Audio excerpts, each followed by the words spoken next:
site. So a dash from Katie to get in. We also have the smokes coming out from a site. So a dash from Katie to get in. We also have the smokes coming out from a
Let's actually, let's plug in my, turn you off.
Man, don't you just love that music?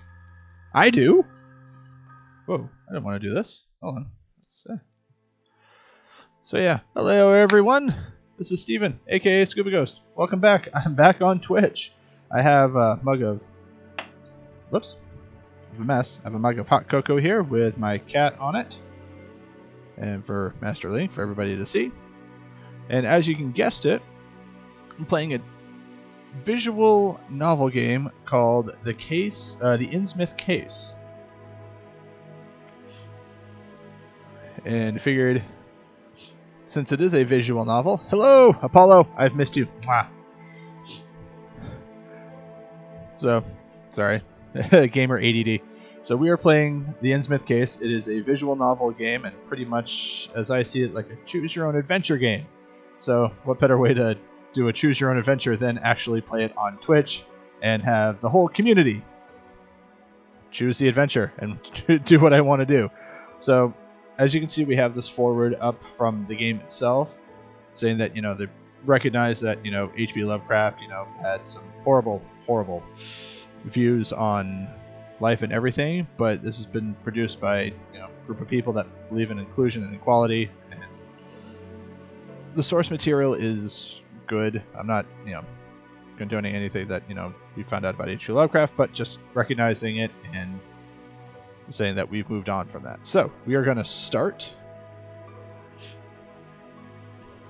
And here we are. We have 35 chapters total. And this, at the end of the chapter, the screen fades to black and a green save icon appears, which is right over where my camera is. So he won't know when I'll save. Always end the game after such a save point to make sure none of your progress is lost. Okay. Let's continue on. Boston, the 21st of September. And of course I'm going to be narrating this because what better way than a visual novel than to narrate it?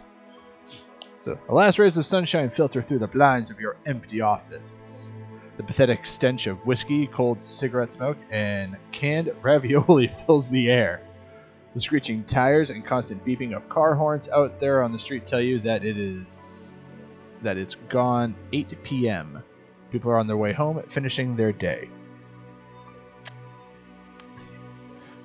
Yeah. You should join them. Why not? Alrighty. So, okay. Do I want to go home or do I want to stay at my desk?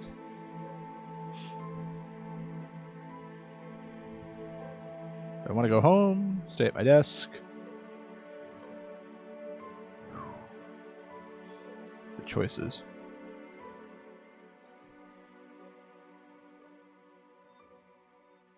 Decisions. Alrighty, we're going home. You breathe a deep sigh. It may not have been a successful day, but at least it's over.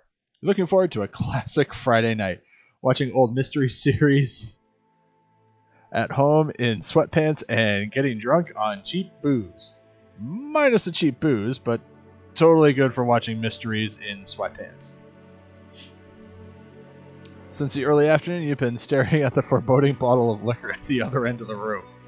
Up until now, the vague sense of professionalism have kept you from drinking yourself into oblivion. Now nothing stands in your way. Suddenly you hear someone at the door. They're going to take my booze. They're going to take that bottle. Bet you anything they're going to take that bottle. Ooh, that's all sticky. I'm going to change coasters while I'm...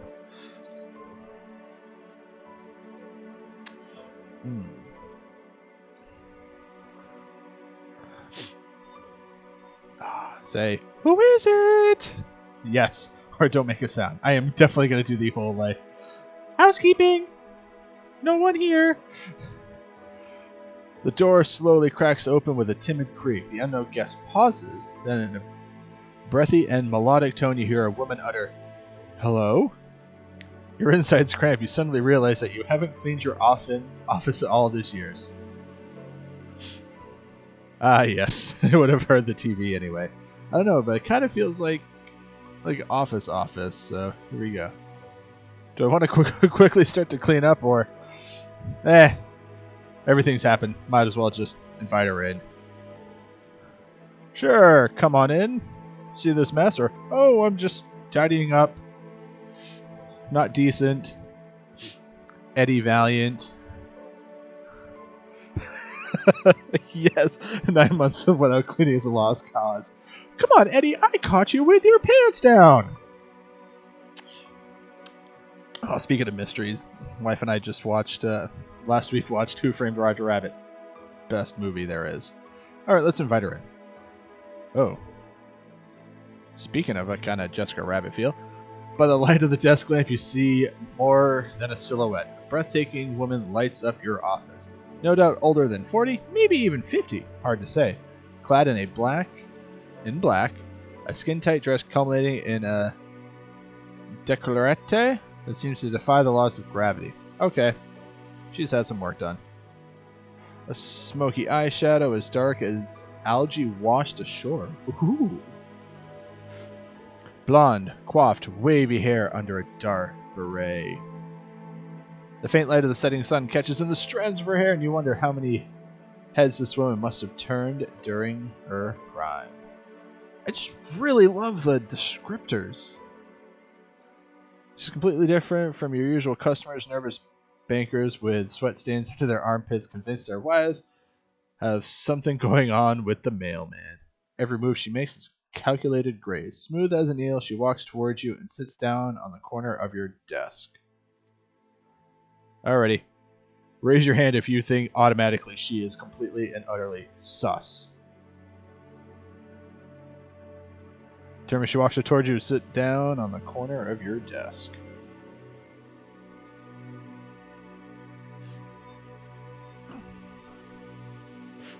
Alrighty. Let's see. Which is a little bold, or which makes me blush? That's bold, pony boy. That's bold. Oh ho. Ah, man. Ooh. I mean, makes me want to blush when somebody does that, but yeah, also, little bold, which I think is probably inhuman.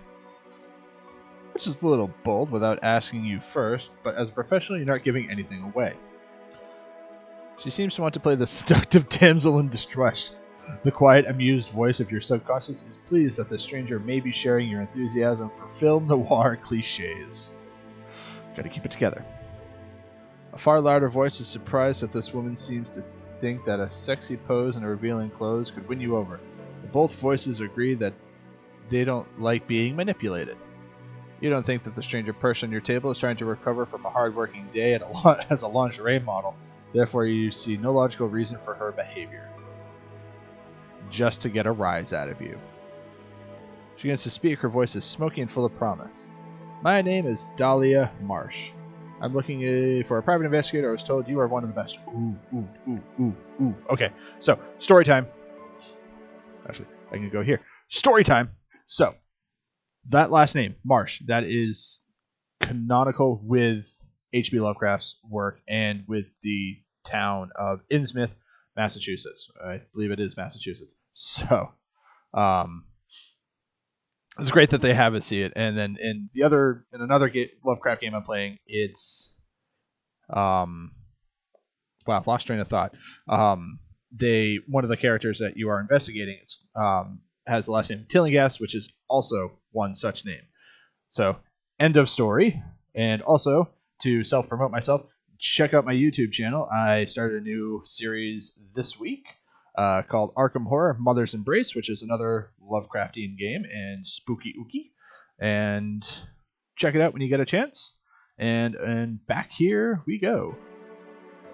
She extends her hand. Do I kiss her hand? You've come to the right place, lady, or denied.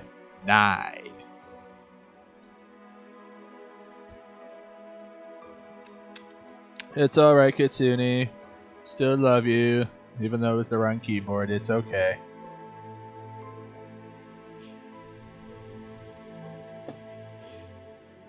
Yeah, I'm declined because all these is to like make a move and everything, so.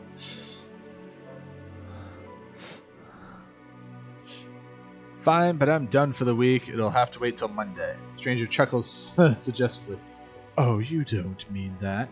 Annoyed, you sit back in your chair. Of course you mean it. The big problem with being self-employed is that the whole world expects you to be available 24/7. For the millionth time, you promised yourself that you would look for a cushy office job. The woman maneuvers herself into a position that better emphasizes her chest. Oh, she's trying to work us. No. My name is Dahlia Marsh. I need your help finding my daughter. We live in a small fishing village north of Arkham. She's only 8, and she's the light of my life. But last week, she disappeared without a trace. Alright, so circling Arkham. That is another place synonymous with H.P. Lovecraft. A lot of his, bulk of his stories take place, in and around Arkham, Massachusetts, which is a fictional place, which I believe is somewhere, like descriptors is North Shore of Boston, and is on the fictional river of Miskatonic. So, Dahlia is still talking and is now stretching her legs, the sexy damsel routine, from many film noir films. But you only really notice her when she blocks the view of the whiskey bottle. The bottle of the faraway sideboard seems like a mirage of a cooling water spring after a week-long desert expedition. Can I get back to my drinking? The absence of cheap booze in your bloodstream gives you a headache, while your liver holds the same kind of nervous tension that is otherwise known only to soldiers in anticipation of enemy fire. Gotta get out of here somehow. Should we just shut up and take the case? Or should we just tell her come back on Monday?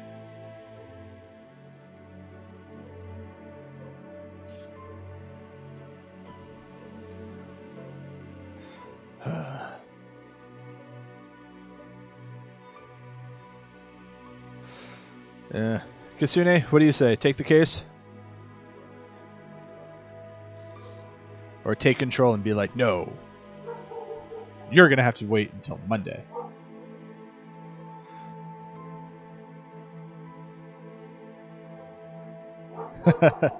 Alright, tell me more. It's about my daughter Tabitha. She has disappeared. You're pulling out paper and pencil. This is going to be a walk in the park. A walk in the kidnapped kids park. Okay. When did you last see her and where? The woman puts on a fake smile. We live in Innsmouth. It's a small port town north of Arkham. You frown. This is a bit vague. What was your child doing when you last saw her? What hobbies does she have? Oh, you know, kid stuff. What up, fellow teenagers? They just run around and play with their yo-yos, that sort of thing. Yeah, this woman's getting me more sketchy vibes. Total sus. Nervously combs her hair through hands. Yeah. Nervously combs her hair through her hands. That could still work. Does your daughter have any friends? Yo-yos? What about her father? What does your daughter look like?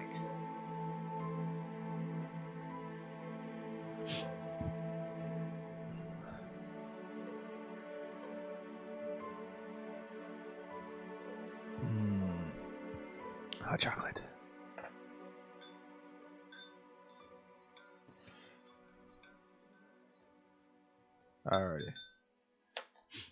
Alrighty. So hopefully if it comes back to this, I'm going to first do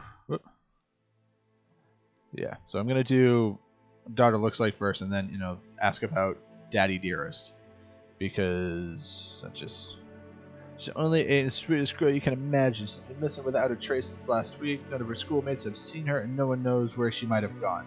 She hands you a photo. Oh, gee.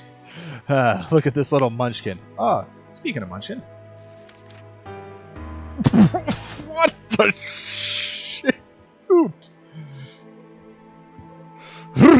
That's a face for radio. Is this supposed to be a joke? Is this really the face of a child or a shoddy photo edit? Are you being filmed as part of a TV reality show?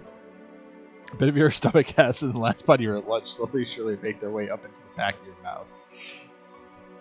Oh, she's got the Innsmouth look. Oh, okay, alright. True reaction time.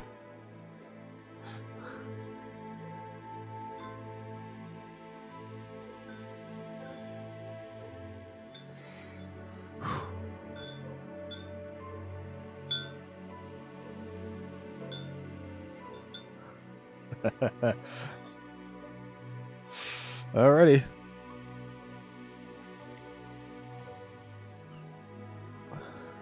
Ah. But this woman's already sketch. Alrighty. I chose Apollo's last time. Narrow eyes swallow the bile involuntary pull of face. He should look at you hopefully. She obviously didn't notice your little mishap. That was close, and could have been unpleasant. I'm so desperate. Her eyes lock with you. Do you think there's something strange about your child? Ask more questions about the case. Alrighty. So, we're going to go back. We're going to ask more questions about the case. We're going to find out about her father. What about Tabitha's father? Are you separated? Often children reappear with family members. That's logical. Dahlia smiles sadly. The little one can't swim well enough for that yet. Oh! Oh! Oh no! Oh no no no no no! Oh man, if I had to, oh man, if I was doing this on TikTok right now, I'd do that, you know, that thing. Go, oh no! Oh no! Alrighty, do we want to go down the rabbit hole? I vote rabbit hole, but it's up to you guys.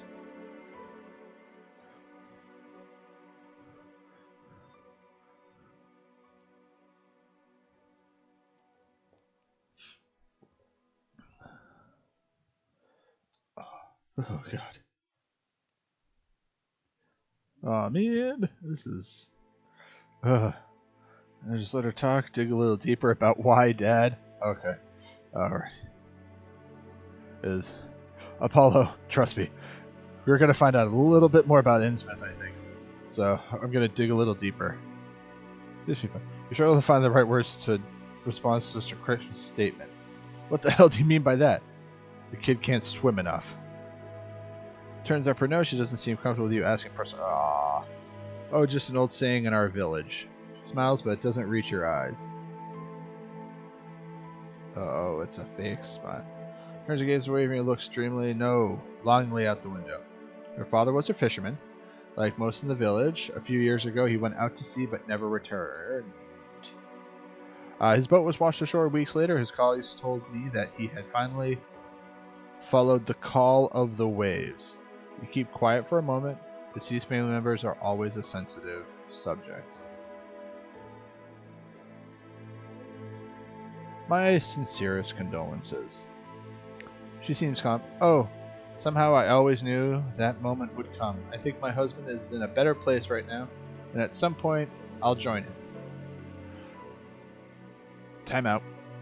So, we all wish, like, if a loved one dies and all that jazz, but with this, knowing what I kind of mentioned, that this is Lovecraft and knowledge is power, but also, one minor thing, knowledge of power and then has consequences?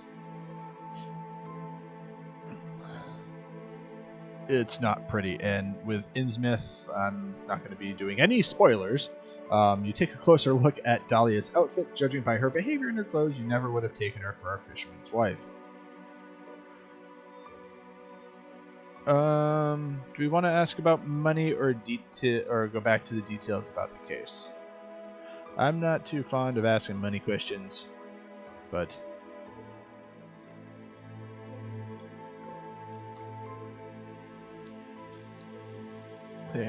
Case? You got Case? We got 2 votes for Case. Are we going to get an all-around Case?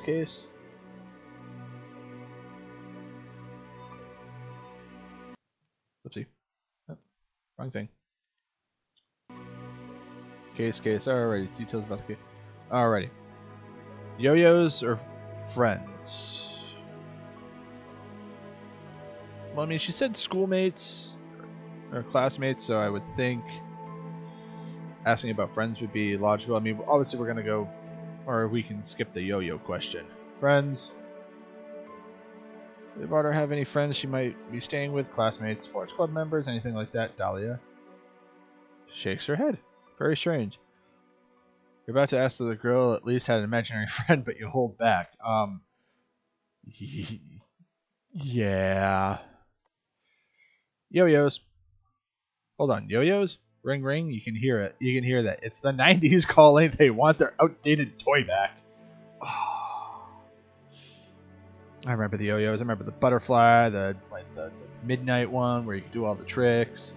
Dahlia blushes. Normally you would find this quite attractive, but the case of a missing girl beckons and you're utterly convinced by the way the woman pretends to be a mother.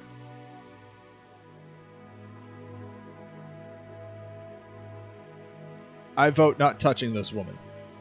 Either, yes, walk the dog.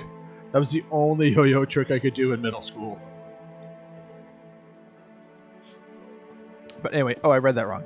Not comfort her. Do we want to confront her or just let it and Frozen it, let it go?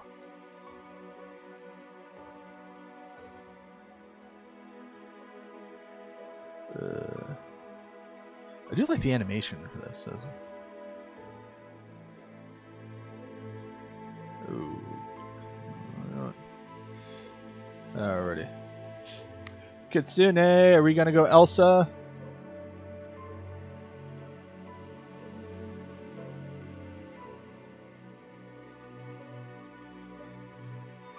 Alright. This lady probably won't win the Mother of the Year award. No, she won't. Enough of your problem, at least she seems to have money. Roughly, you should probably go easy on her. I have no further questions. You involve more to yourself than to her. Stretches her neck imperceptibly. No doubt she would like to take a look at your notebook. Your pen hovers over the notes you've taken. Missing daughter, dodgy lady. That's it. You've worked for less. Alrighty.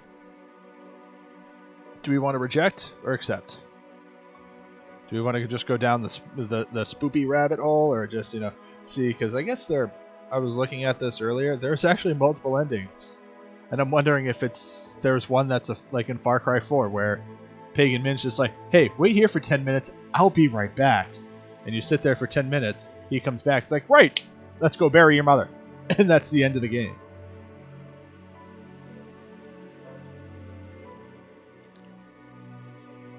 Alright, we're taking the case. If we finish this game and do, like a stream, hopefully, another, playthrough of the stream maybe we can get like a different ending. So let's accept it. You nod. Missing persons case, nothing unusual. The conventional little girl runs away from home after reading her first romance novel. Usually hide at the edge of a forest or in a library. She's 8 years old! I need to tell my in-game self to get out of that. Should be straightforward.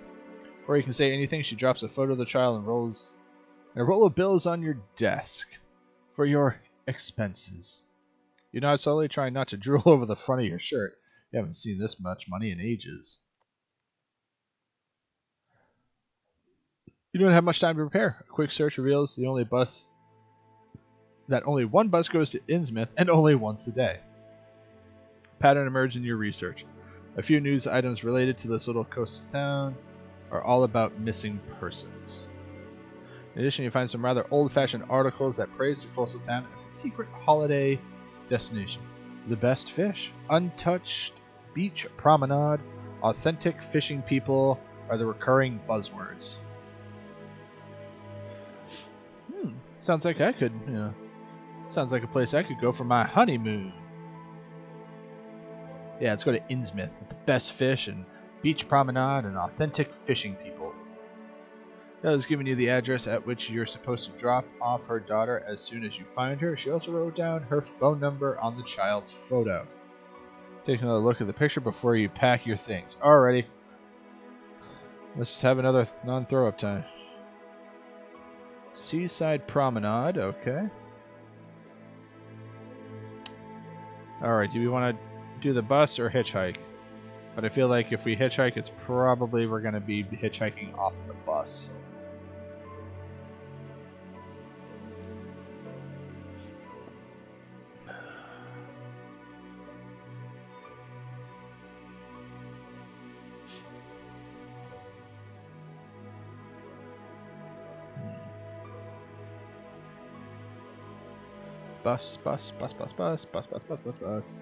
Bus or hitchhiking? Alrighty, you know what? I'm gonna do the bus. Oh, hitchhike? Okay. Alright, let's hitchhike. Oop, and that's the end of a chapter. We did it! Boston Park and Ride, September 22nd.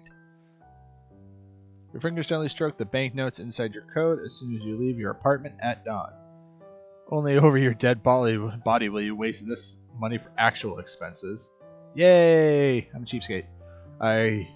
You've never had good experiences with public transportation, so you decide to give hitchhiking a go.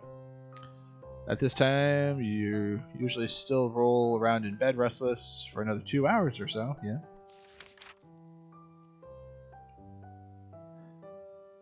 You're at the park and ride area, which is located at an intersection of two country roads.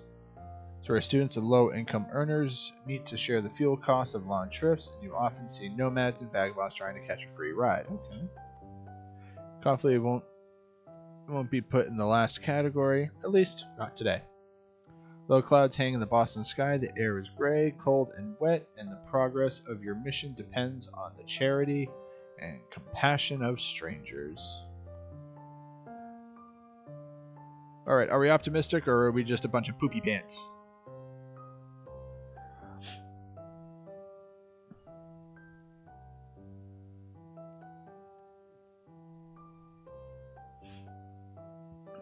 My money's on optimistics and not poopy pants. Yes, we are optimistic with this. We've got a good feeling about this. The secret is to make a good impression, so not as to scare away any potential opportunities. It's best to hide your true character until you're in the car. This is definitely going to work, you're confidently saying out loud. People close to you give you some weird worried looks. Oops. Little girl whose family had just parked their fully loaded van points wordlessly at you. Her mother takes notes of you and turns up her mouth. Look, Mom, a poor person! Then one finally delivers her verdict cheerfully. Poor? Really exaggeration of facts. And on top of that, that's rude. Alright, do we shrug it off? Do we threaten to beat a little kid up? Or do we have a well actually moment?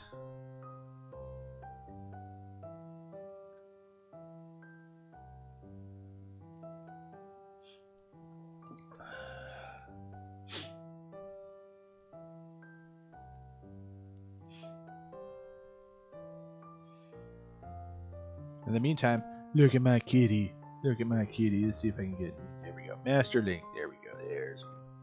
There's a good picture of my little kitty boy. Let's go that way. Alrighty. Ignore her. Kids don't understand the complexity of adult life. Oh my god, I'm a hipster. The sacrifices one has to make for an exciting life. I was a very successful private detective. As soon as the child loses interest in you and runs back to her parents. Time to consider the options. 3 other hitchhikers have positioned themselves at the exit of the parking lot. A student couple and a punk with a towel around his shoulders. Every now and then a car stops and the driver winds down the windshield, wipes down the windshield to give a few words with them. Have a few words with them. Or do I want to join them? Or position yourself somewhere farther apart from them? Like, I'm not with. I'm with them, but I'm not with them.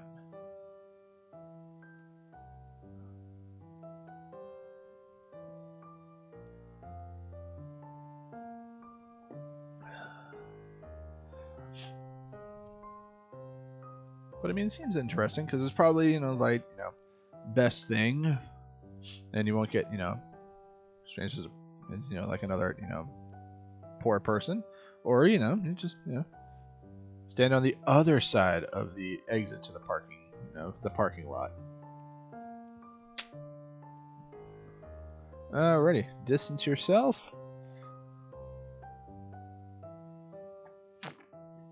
Hey, my buddy Andrew's playing Risk of Rain. Alrighty. Position yourself somewhere further apart from them. Alrighty. Harm your chances as a hitchhiker. If you stand too close to those people, you say to yourself, while you keep your distance, the other people will just occupy the seats that you're after. Time to get to business. Let's get down to business to defeat the mood. Stand at the edge of the parking lot and... Alright, do we want to go stick out your thumb and pull out a plum like a hitchhiker? Act as normal. Or throw yourself into a provocative pose. Oh.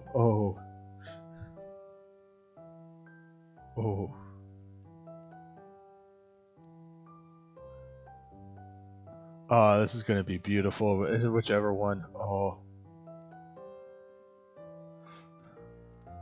Dude.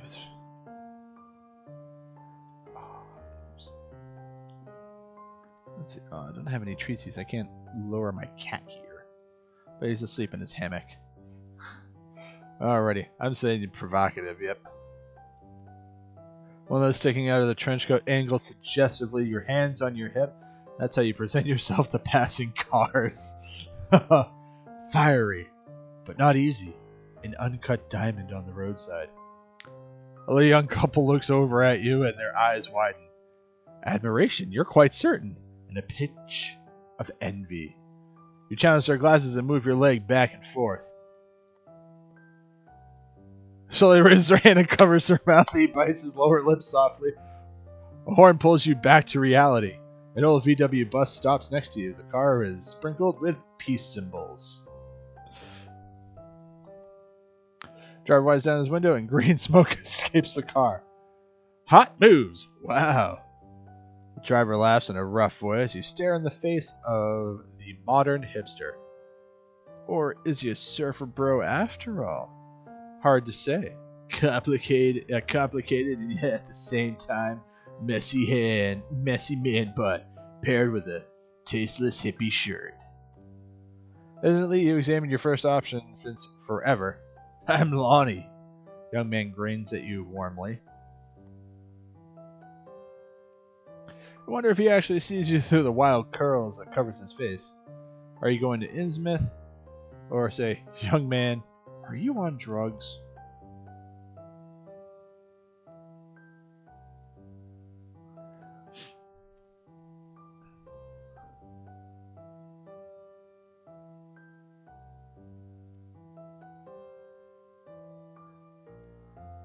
I need a ride. I know that much.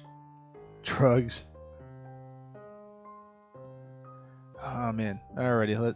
We're not gonna call him Lonnie. We're gonna call him Shaggy.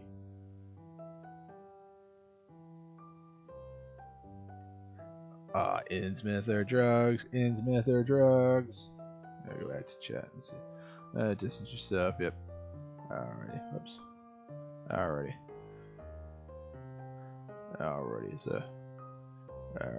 So Apollo, I know I did, did the distance yourself with yours, and then you guys jointly did the post. So I'm gonna go with Kitsune here and say, are you going to Innsmouth? Are you going to Innsmouth? Ha ha! Claps his hand on the side of his bus. Sure thing. My surfboard and me. Can't wait. Lonnie leans further out the window. The clouds of smoke rising behind him suggest his seat is on fire. What's the deal? In or out, man?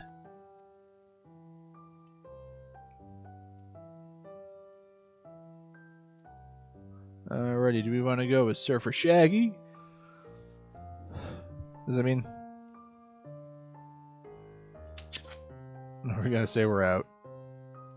This is gonna be interesting. This is gonna be fun and interesting at the same time.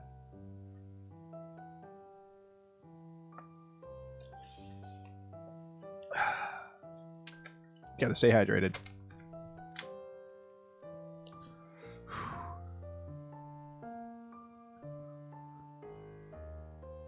Wonder why we can't see his eyes. Oh, maybe he kind of looks like the kid. We won't know until he, play. All right, we're joining. I'm in. Your answer.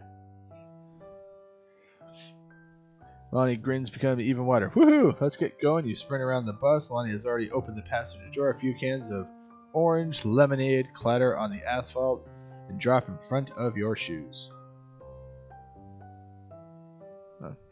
Thought that was my cat coming up the cat door, but it seems my wife is trying to spook me and printing stuff. You pause for a moment and take a look at all the trash inside the minibus. It takes some serious commitment to mess up your car like that. This guy was a real expert at being messy. Saying the guy that hasn't cleaned his office in 9 months. You wonder where to put your briefcase. Between the crumpled slips of paper under the passenger seat, next to the rotten tomato plant in the storage room, on top of the unwashed clothes behind the seat.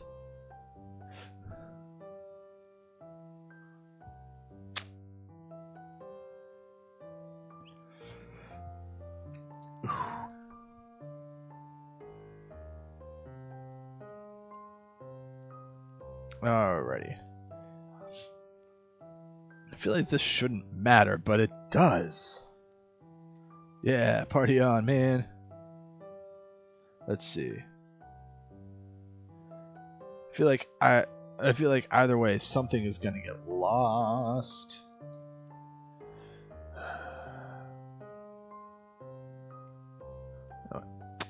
I think I'm gonna go with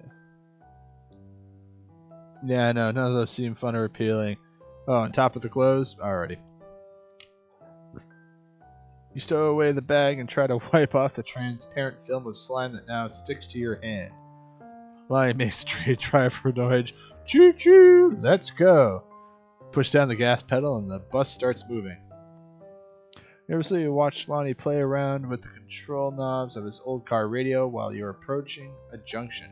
Maybe... Yeah. Seems like the least worst option. Maybe intentional, maybe just by chance, the traffic light turns green just in time. Bus drives on a steady pace and the cars in front of you start moving just in time so Lonnie doesn't run into anyone. Okay. Alrighty, do we want to be just enjoy the ride and take in, the green, the green smoke that had, permeated and left the van, or do we want to be one of those like backseat drivers?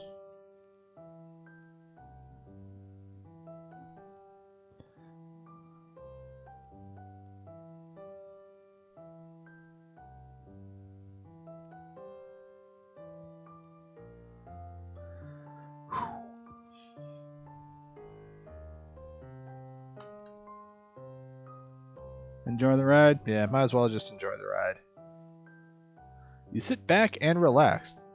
The turbine engine of a crashing plane would fall on you at any moment, or you could choke on a piece of vegan chocolate. Life is too short to worry constantly. Well, he's found a station of 90s punk rock that he likes. Yes! Time flies despite various distractions, some of which have to do with his therapy. Lonnie manages not to cause an accident and somehow seamlessly weaves into the other traffic. Okay.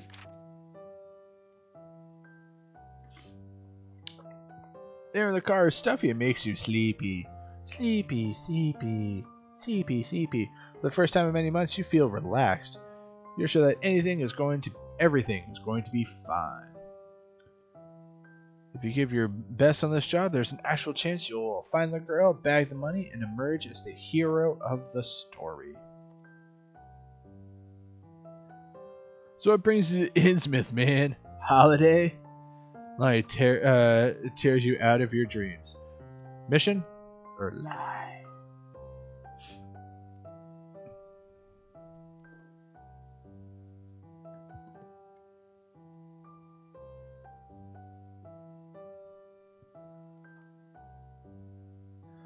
Liar, liar, pants on fire. Vacation, actually. I love the sea and shabby villages that nobody's ever heard before. Ha! Lonnie's hand slams down on the dashboard. You got it, man. The beach, the sea, the waves. I could hardly wait. Innsmouth is supposed to be this total insider tip. Just like Thailand used to be. Okay. He grins. Insider tip. Where are you staying? Be silent and relaxed. Alright. Whoops. That's staticky. Alrighty. No, can't open my window. Tip. Yeah, I'm curious about this insider tip.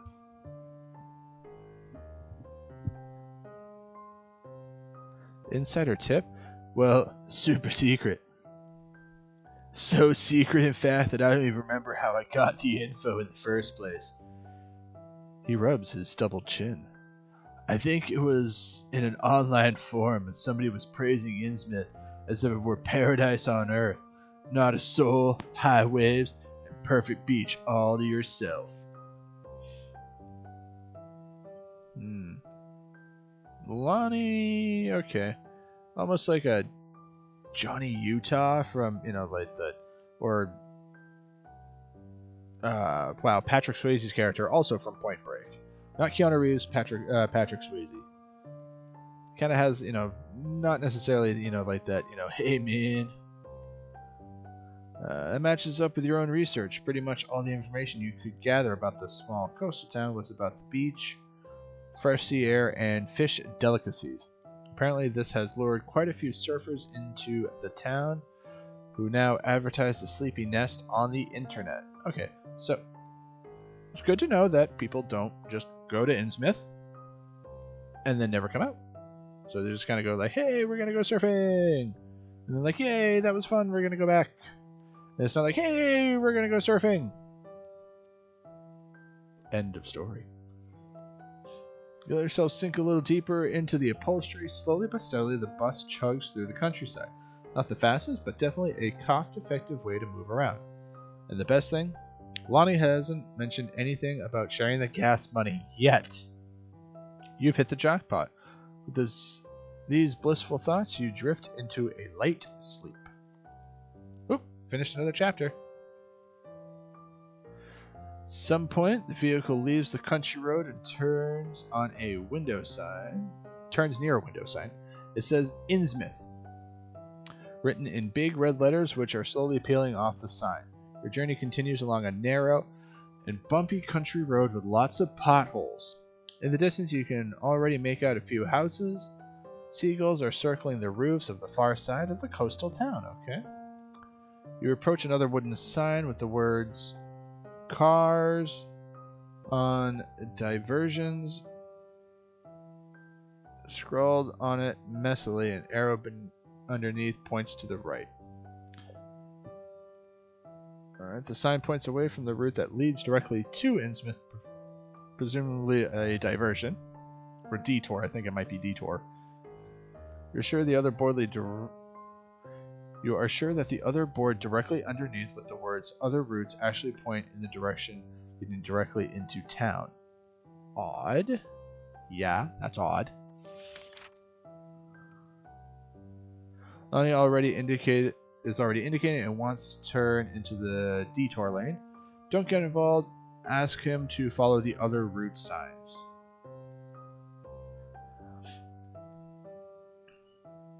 Already from the picture behind, I want to say that might get people dropping. Or we might not have a way out if things go tits up.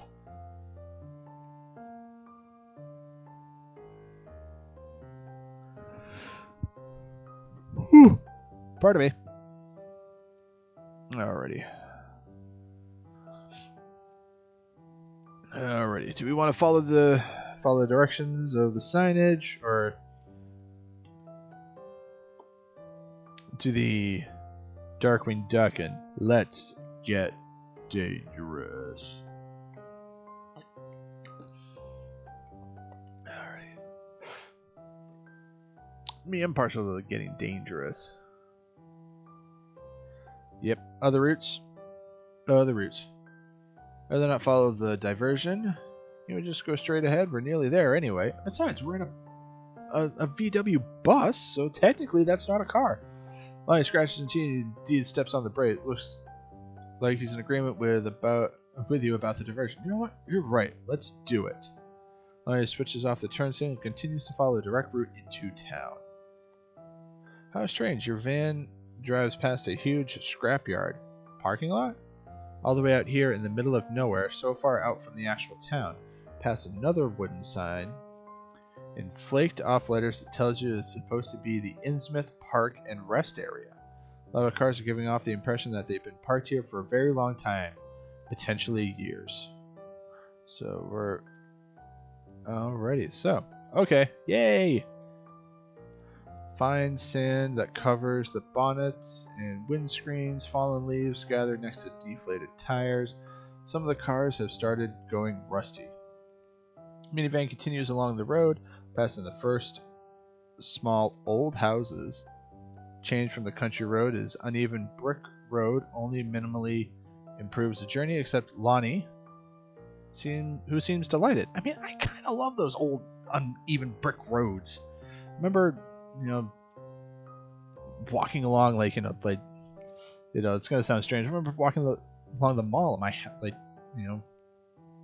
where, I live, and, the old, stonework there was kind of nice, even though probably driving on it with, this bus probably has no shocks.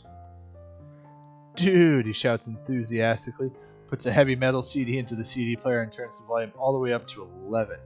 Starts headbanging, of course. CD player is struggling mightily with the brick road and interrupts the music every other beat to buffer for at least 5 seconds. Lonnie does not seem phased by this. You're pretty sure this is what hell must be like. But hey, no, that's Mr. Poopy Pants' attitude. We were here to be optimistic. Then his fields and meadows turn into much narrower alleys. Is this a one-way street, do you think? You almost wish for an oncoming car. Anything really would be that would force a car to stop so that the CD player would have a chance to play its music just for a little bit longer. But no luck, no oncoming traffic in sight anywhere. As you look around, your first impression is one of surprisingly idle.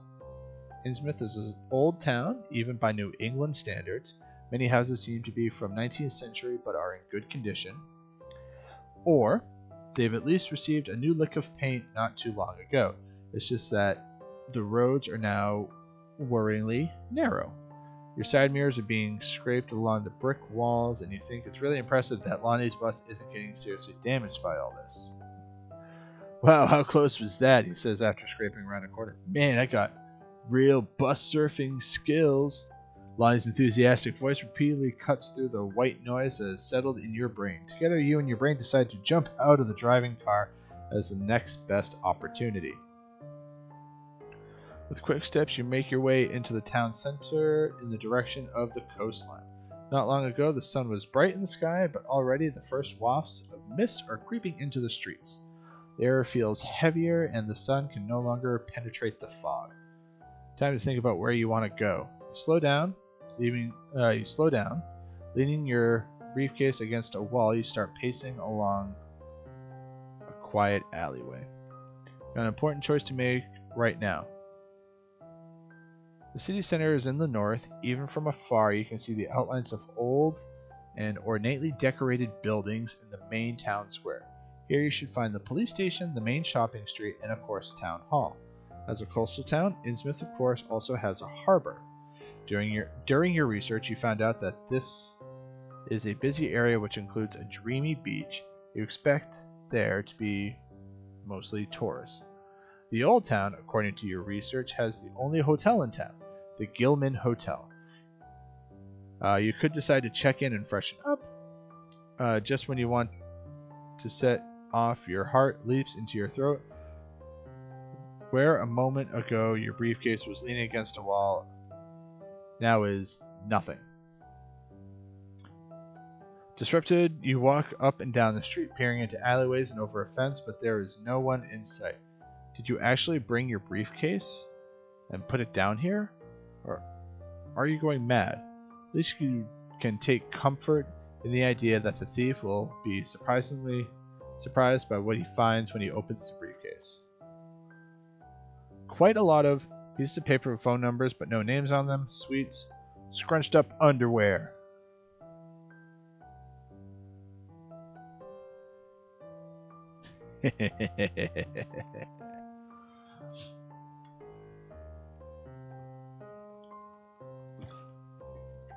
Alrighty. We're gonna have candy in there. We're gonna have pieces of paper with phone numbers, but no names on them. Probably a lot of 900 numbers. Or scrunched up underwear. Phone numbers?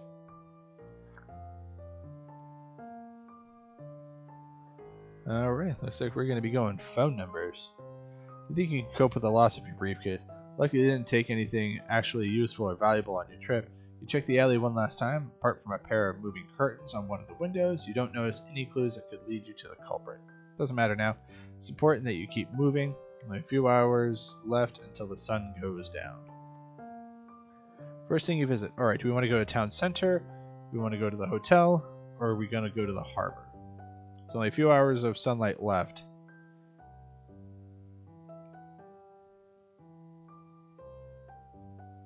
So where do we want to go?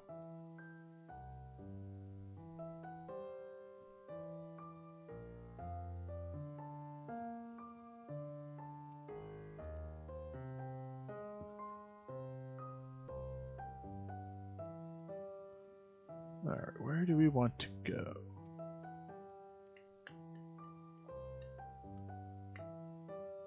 Alright.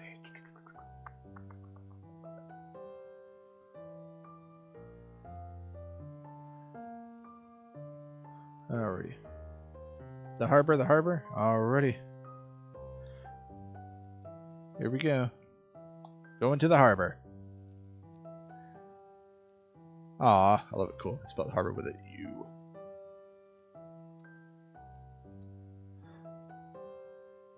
Alrighty. Innsmouth Harbor is signposted much better than the local hospital. I wonder if a hospital is even needed here. It's a half-hour walk.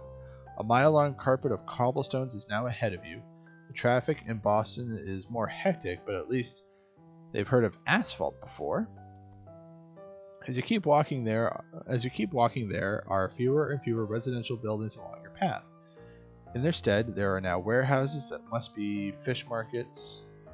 Due to the smell, you can also hear the occasional metallic clanking from nearby workshops. People in gray raincoats are walking towards you, probably fishermen who have some errands to run. Now and again, in that split second where you pass one another, you catch a glimpse of the face hidden under the hoods. Okay, so fun fact. Another fun fact: if you walk into a fish market and it smells like fish, something's dead in there. Learn that from Good Eats. Puffy eyes that look at you suspiciously. Although there are a few clouds in the sky, there's no chance of rain as far as you can tell. Why are they all wrapped up like that? You wonder if they have a sixth sense for approaching storms. The sound of the rhythmic blows of a hammer nearby tears you away from these thoughts. It appears to us who watch the work at a shipyard, but little Tabitha is unlikely to be here to play.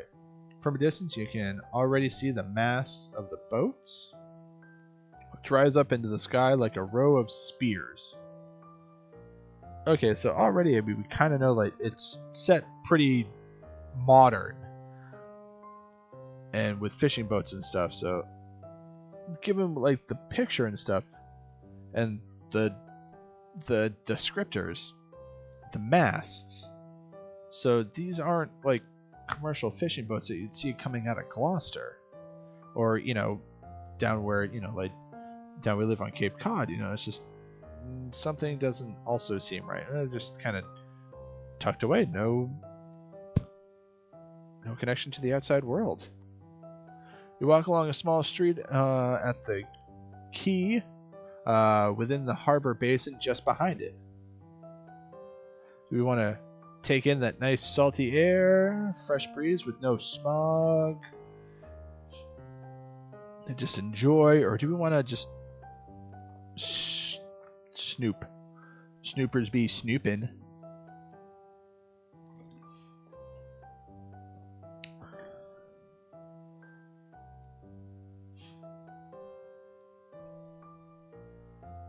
Oh man, let's see what are we gonna do? Snoopy snoop. Snooping? Snoopers be snooping, or are you gonna breathe in that breathe?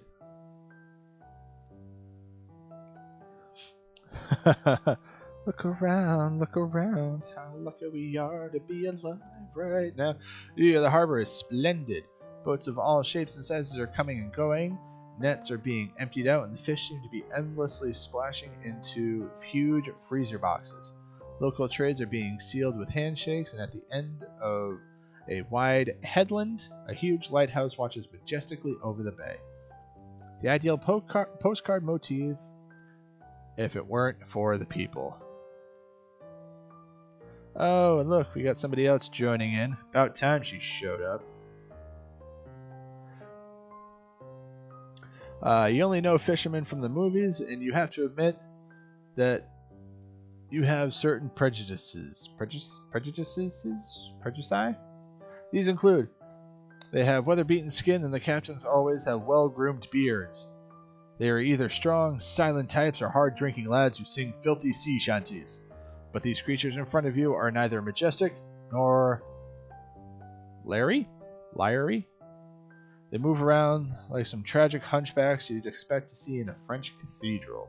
So they either look like George Clooney from The Perfect Storm, or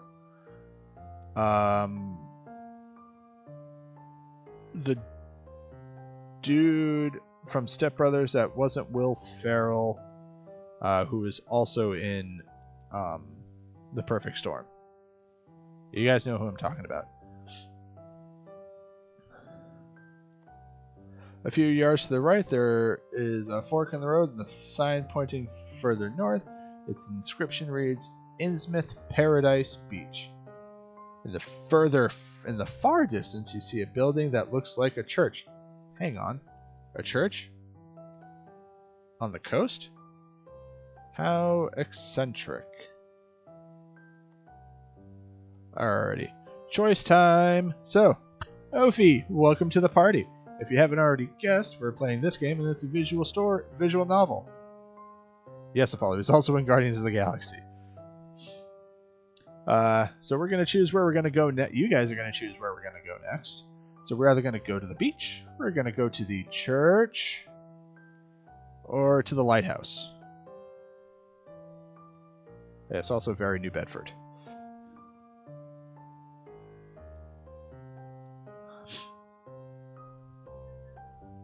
This isn't where I parked my car.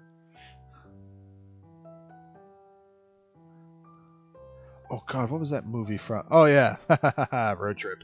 Alrighty. Alright, so we got choice for lighthouse or church. Apollo, Ophi, where are we going?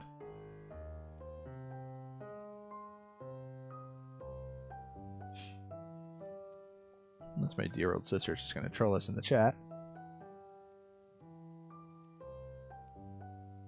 Alright, we got 2 for church. Alrighty.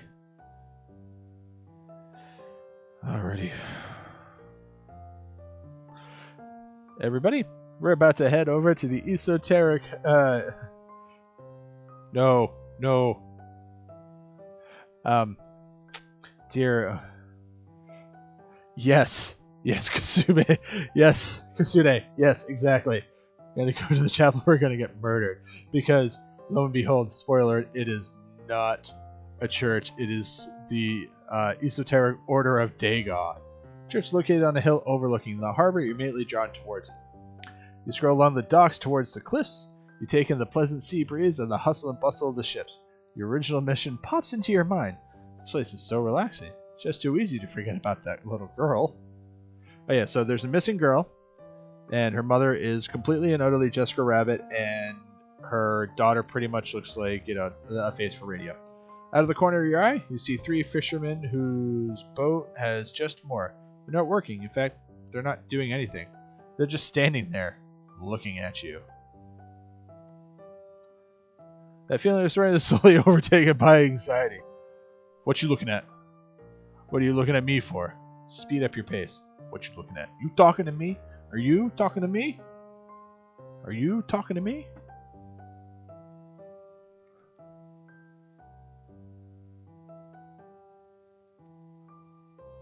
Alrighty.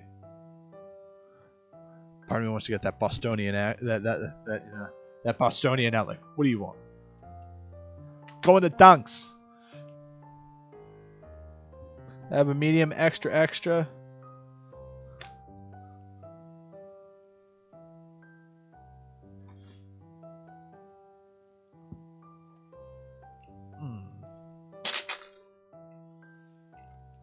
What you looking at?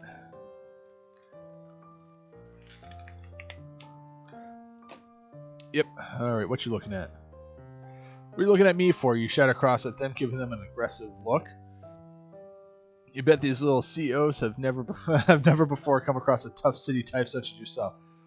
One of the 3 still observes you with mild interest. The other are already looking at their nets.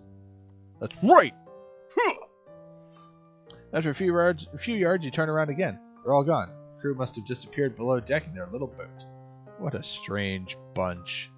Suddenly it's utterly plausible to you that people in this town can disappear just like that. Oh, I hate Innsmouth. You're a little closer to the church building now, and you're relieved to find that there are a few dozen people outside its gates, and they're not the usual creepy Innsmouth kind. The group are gesticulating and discussing something in a very animated manner. Normies! We found normal people! As you reach the courtyard, you're able to assess the situation a little better. Two groups with about the same number of people are confronting one another, surrounded by a few more reserved onlookers. two shouty people, who appear to be the representatives of the two camps, are facing each other. A dozen bronze plaques is displayed above the gates to the entrance. Engraved on the esoteric order of Dagon. I knew it. Oh, God. So, another story time. Let's change here. So, Dagon is one of the Jets and Sharks, yeah. Nope. Dagon is one of the old ones in Lovecraftian stories and is heavily influenced in Innsmouth. One of the first stories I read told the story of a man who was shipwrecked and found himself on a deserted island nowhere, and was very kind of, like oogie boogie, and he saw upon this, this deity, this creature called Dagon, and pretty much went insane, which is a common theme in Lovecraft stories, where you have the knowledge and you see it, but your mind can't process it. And oh yeah, I forgot there's a Dagon movie. I'm gonna have to find it and watch it. So anyway, back to the stream. Alrighty. So, are we going to ignore the crowd and go into the church, or join the crowd? Oop, you got a Linky boy in the background. So, pause. I'll be right back.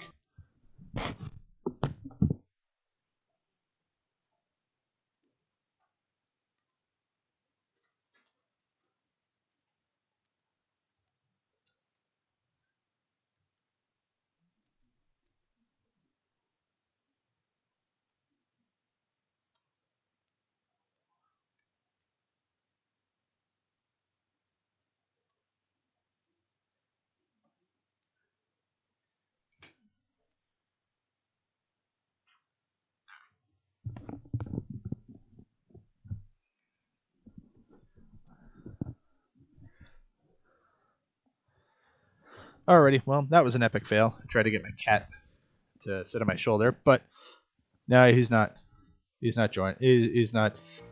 wanting to join in the stream.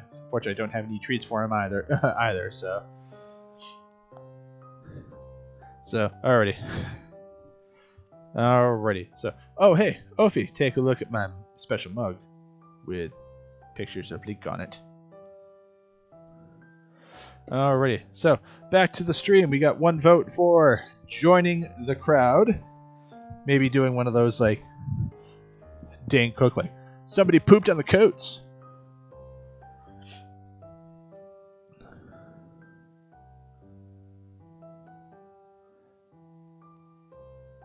What the hell? You walk up to the crowd, you peek over the shoulder of the stocky figure in front of you who are listening. Two men and occasionally nod and mumble words of dissent. One of the two scrabblers, a weather-beaten man with bulging eyes, is just about to launch into the finale of his speech. Why does he have tentacles? Therefore, Dagon is the one god who created us in his own image, and his only son is Obed Marsh, who came to Earth as man, and he is Dagon himself because we... No. His counterpart interrupts. He is a bearded professor type dressed in a gray wool sweater who highlights every word with an aggressive jab of his pipe in his hand. Yes, we can do this. Dagon is the creator of the world, but he is above us. He has no children. And nothing even close to this kind of thing. Even saying that that's heresy. In the writings of his prophet, Abdul al-Hazred. With a scrunched up face and a high-pitched voice, the sailor repeats these last words. Abdul al-Hazred? What load of horse dung. Another, prophet in the whole, Lovecraftian mythos, al-Hazred, along with, this necromancer that seems to be, reincarnate called Nyarlathotep. My money is that this will probably be coming up later. The crowd is now on fire. Their fists are raised, and there's a crackling tension among the onlookers. Oh yeah, and the whole Obed Marsh was born by Immaculate Conception when Marianne Marsh was bathing in the sea story. What do you call that? Aw, they have their own. She was blessed there to receive Obed, and you know it. The bug-eyed sailor shouts, no longer trying to contain his anger. You know it, he added, hissing quietly. The ongoing murmur of the crowd is occasionally drowned out by the heavy breathing of the two main speakers. Please, I don't want to get in this. I don't want to get into this. Alrighty. Crowd is up in arms. Do we want to get more involved, or since we know nothing of what the hell is going on, do we just want to just kind of do one of these? Although, technically in their own rights, both of these, men are, very passionate about what they know and, have read and believe. So we can't, and we know nothing as an outsider. Yeah, but yeah, we aren't, Katsuna is right. We're not here for Bible study, although no, I don't know what Bible they're reading from. So let's just enter the church. Why not? You're already here after all. Almost immediately, two grumpy-looking men clothed like fishermen stand in your way, preventing you from entering the church. They seem to have a competition going as to who can give the most sinister look. What now? I need to go in there or leave the churchyard?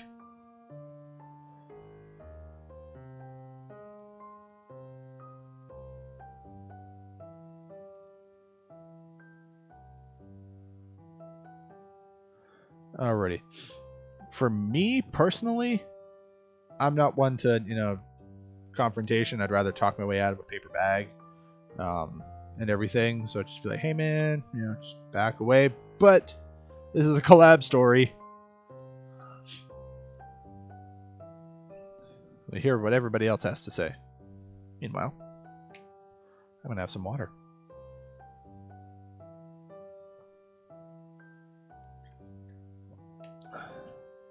Alrighty. Alright, unanimous? I need to go in there. Remember? A little intimidated. I don't think so. Scoffs the younger of the two. Yeah, I don't think you need to go in there. This is only for the children of Dagon, the older one grunts.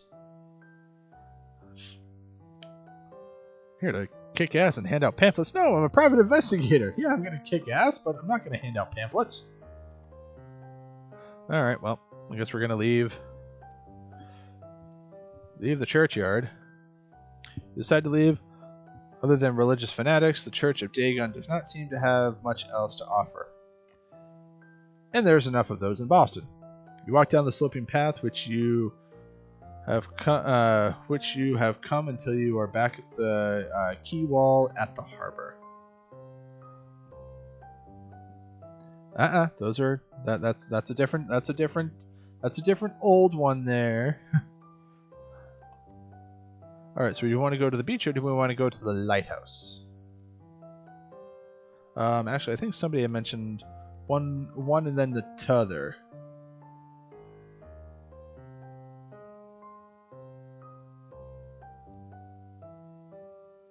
I forgot. Lighthouse or church. Oh well. Lighthouse. Whoops. We're gonna go lighthouse. Maybe we can find something about there and probably lose our minds. Yeah, we're way past. Yeah. Arkham is on, as far as I know, is on the North Shore. But maybe we can see it from here. Initially, it looks as if the lighthouse was quite close, but as you keep walking, you realize the trip is much longer than you expected. Fudge. A path consisting of jagged rocks leads to the lighthouse in the harbor. The lighthouse is on the end of a narrow strip of land as you walk towards it. The surging waves risk drenching your clothes in icy salt water. It takes all your concentration and some balancing not to wipe out on the slippery rocks. Blah, blah, blah, blah, blah. In your mind's eye, new bills are already fluttering in the mailbox. One from the shoe repair shop and one from the physiotherapist. An overturned wooden sidelines on the ground between a few rocks. You read the label. Warning! Absolutely no trespassing. Innsmouth hasn't been precisely inviting since your arrival, so you already know the tune. You approach the lighthouse looking for shelter, but with every step you take, the place becomes more and more unwelcoming. The gray clouds transform into a mighty storm. Lightning strikes the top of the tower and sparks fly. Despite the storm, the lighthouse keeper hasn't put on the signal, so there is no beam of light to guide boats out there safely to the harbor of Innsmouth. Oh, and there's Mr. Means. There's Mr. Means. There we go. There's Mr. Means. Come on. It's okay, bud. It's okay. It's okay. That's okay. There we go. And down he goes. And he's gone. Soon you're completely drenched, but you make it at least. You're standing in the door leading to the inside of the lighthouse. Some joker has scratched something into the flaking white layer of paint on the surface of the door. Do not come any closer. They want your body.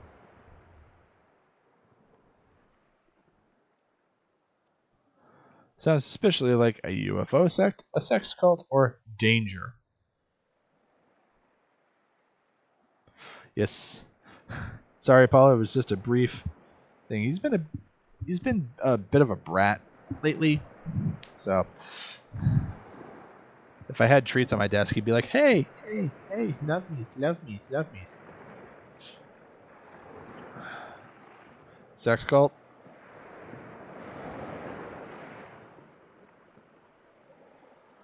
It's gonna be a sex cult. It's gonna be a sex thing.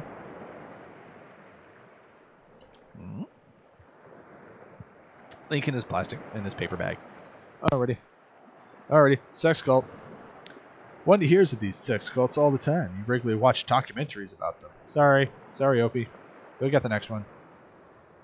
On special websites that you visit incognito mode, this special and intensive form of preparation should have taught you everything you need to know and do if you ever encounter a cult. You tuck your underwear into a place and walk purposely forward. After all, you're on a mission. You consider the danger of this dilapidated old building may hold. A fragile building about to collapse. UFO nutters with aluminum hats, sex-hungry, mindless, and naked cultists, house dust. Not to mention the missing girl that you need to find. Still, how often do you come to a place like this? Almost automatically your hand comes to rest on the black iron door handle and pushes it down slowly and carefully. The door opens a crack, giving you a small glimpse into the neglected interior of the lighthouse. Darkness. Enter or return to the harbor.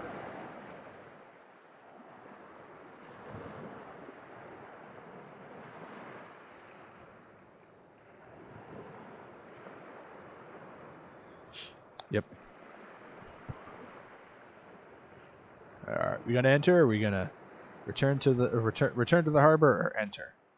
Just remember, it's getting dark and we need to find a place to, also house for the night.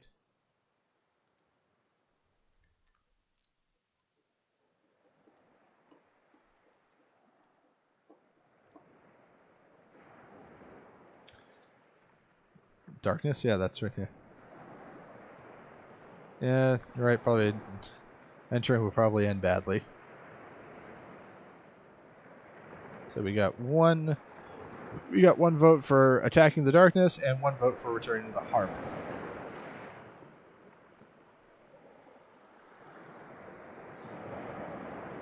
Apollo, my faithful fan. Tiebreaker.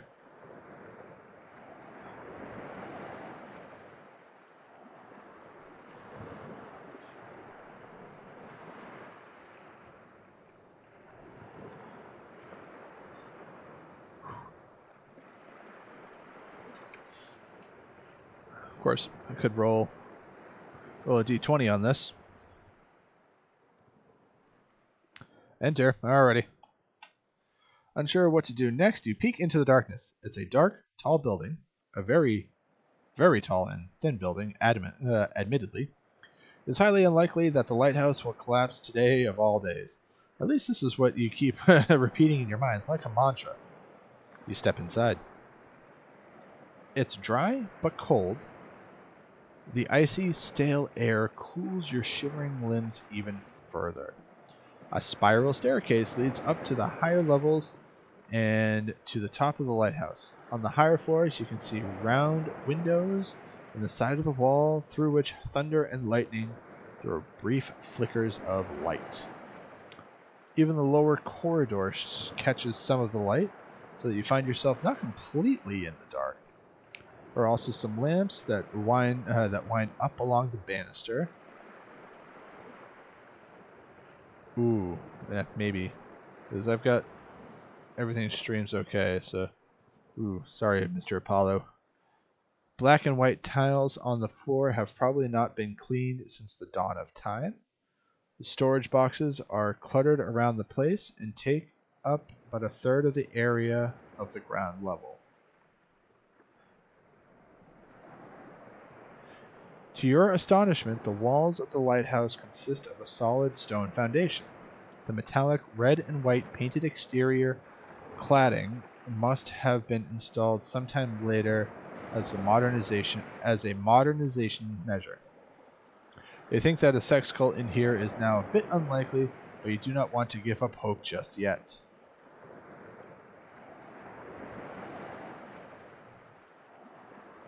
Alrighty, Apollo.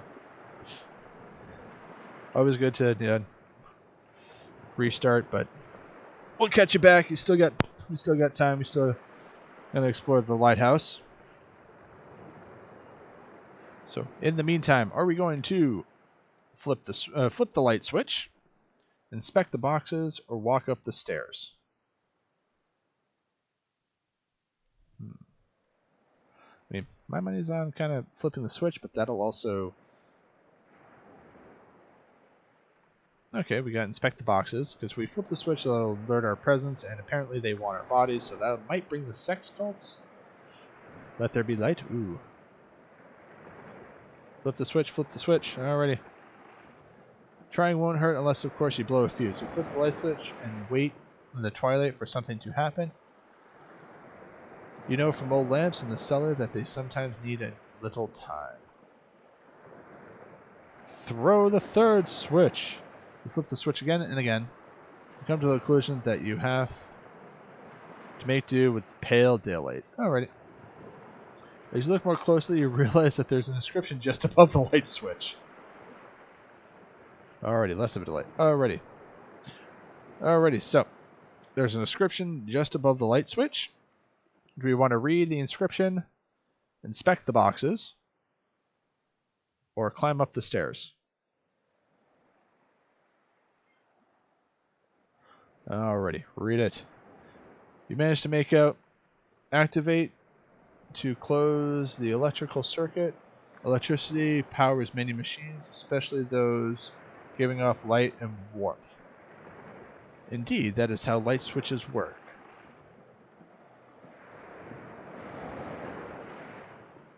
Okay. Well observed, strange person that wrote on the wall. Alrighty.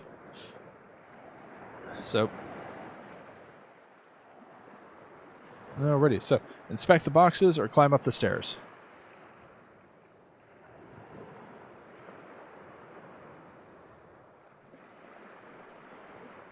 Check the boxes. Alrighty. Yeah, check the boxes, checking the boxes. It seems that the lighthouse is easy to reach from the port. It strikes you as odd that there are all these supplies here. The boxes seem to hold food supplies, which make up the bulk of the goods, and loads of spare electrical parts. You inspect one of the open crates that, according to the label, have been delivered by a company from Salem. Spare lamps, tools, wiring, in theory, even a dusty system such as this one can be brought back to life with all these parts. The food is not quite to your taste, but efficient. Tinned tuna, sauerkraut, and all kinds of canned fruit still fill over half of one of the open crates. Alright, so a lot of non-perishable, perishable items. 4 of the boxes are empty, 12 others still untouched. Whoever lived here must have avoided contact with the locals like the devil avoiding holy water. Alrighty, last thing to do. Banisher has suffered the most age damage. Ravages of time have not only worn away the paint and the metal, but also the iron struts and pillars themselves. The scaffold seems to move precariously as you walk up, just as if the construction is about to collapse. When you're halfway up there, you can hear a loud metallic creaking sound. Chair suddenly jerks down a little, and your insides feel like they continue dropping to the ground. Fine dust flutters onto your head. You try to guess the depths of the fall. If the structure were to collapse now, you would break quite a few bones or worse. Keep walking or tap out. Essentially, getting caught up in a sex cult decreases with every step you take.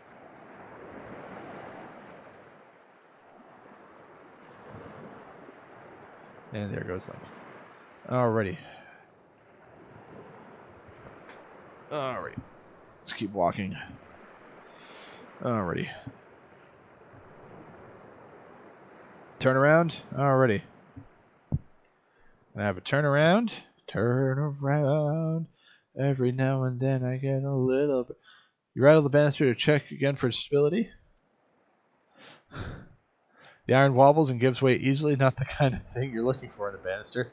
Turn around and walk down the few steps you've taken back to the entrance level. With your hands on the knob, you look around one last minute. This lighthouse really is damn high and old. You open the door and leave the building. Finally, you go back to looking for the missing girl. You let the heavy metal door fall shut again. As the lock clicks with the muffled sound, you feel a sense of relief. A weight seems to have fallen off your shoulders. A strange notion that you have almost escaped a dire fate spreads all through your body. But with every step you take away from the lighthouse, that feeling disappears again into nothing. Sweet oblivion. The way back to the harbor via the stone path becomes easier with every step. By the time you have made it through the uneven stretch, back to the mainland, the dark clouds have completely disappeared, and the previously lashing wind has given way to tepid sea breeze. It's also stopped raining. Only your soaked clothes still bear witness to the short but intense wonder of nature. Back of your head is tingling. Keep looking back over your shoulder or keep walking to the beach.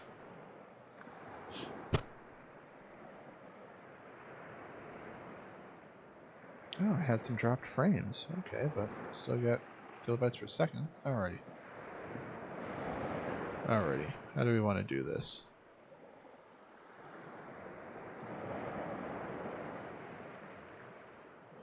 Oh yeah, it was downpouring so bad, and in game and in real life.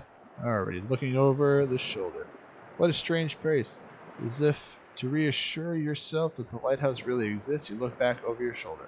It's still there. With its faded red and white paint, it seems like an old sepia-tinted photo from a long forgotten time. You speed up, suddenly yearning for human contact, although you're not entirely sure why. Alrighty, so the beach. We're at the beach. We're at the beach where Lonnie said he was going to go. The beach. The screeching of seagulls, an endless white, brown, okay, fine, gray beach, and the sounds of the waves. Clean, potentially clean water. The algae are way too dense to really tell. Oh no. No.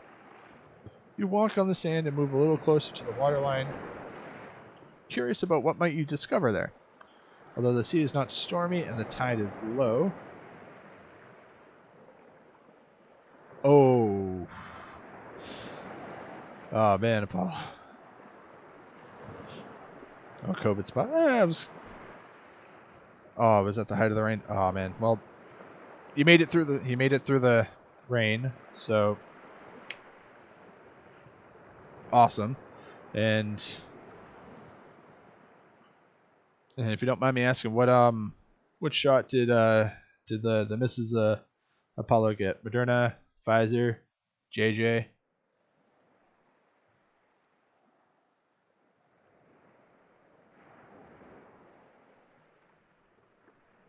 Alrighty. Though the sea is not stormy and the tide is low, Innsmouth Beach is not really a touristy place. Everything is simply too gray. Alrighty. That's what you associate with a real vacation. Sea cocktails are telling. But either way, good for her to get the shot. Alrighty. Opie's on the side of TV. We got one for TV. Hi, Mr. Mans. Hi, Chirpy Chirpy Man. Hi, Chirpy Chirpy Man. Hi. You gonna see the cocktails? Here we go. Hi, Mr. Mans. Okay, whoops. Here we go. Poof. There we go. There we go. Aw, man. You're gonna make me choose. Alrighty. Well, I got... You know what? Hi, Mr. Mans. Hi, Mr. Mans.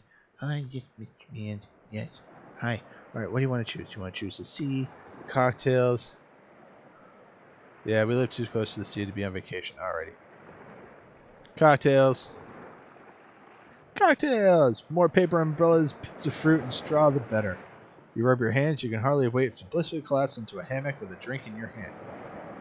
Baby, I was born for this. Lost in thought, you keep wandering over the dunes. You notice how all the colors of the sea and the beach seem to be swallowed up by the strange light conditions here. You hold your hand up in front of your face. Your skin too looks very Hey, no. Wait, you wanna? Hey, you wanna see the? People want to see your bunny collar. Yeah, you want to see the bunny collar? Want to see the bunny collar, Mr. Mans? Yeah. Want to see the bunny collar? Alrighty, let's see if I can do this. Alrighty, here we go. Let's try this. Alrighty, here we go. Alright, let's see if we can see. See, you can see the bunny collar. See, it's kind of little, little bun buns. There we go, Mr. Bun Buns. Yes, sorry, Mr. Bun Buns. Yes. Yes, alright. Ready to get back to the game? Ready to get back to the game? Alright. So there's his... There we go. There we go, bunnies. Yes. I believe my mother-in-law got all these collars for him. Alrighty. Hold your hand in front of your face. Your skin looks gray and matte. There we go. But still, you feel relaxed. The murmur of the sea invigorates you. You feel a deep sense of longing within you, a serene sense of inner peace and freedom, until the techno music starts. A monotonous beat, the sound seems to come directly from the beach bar a few yards away. Off in the distance...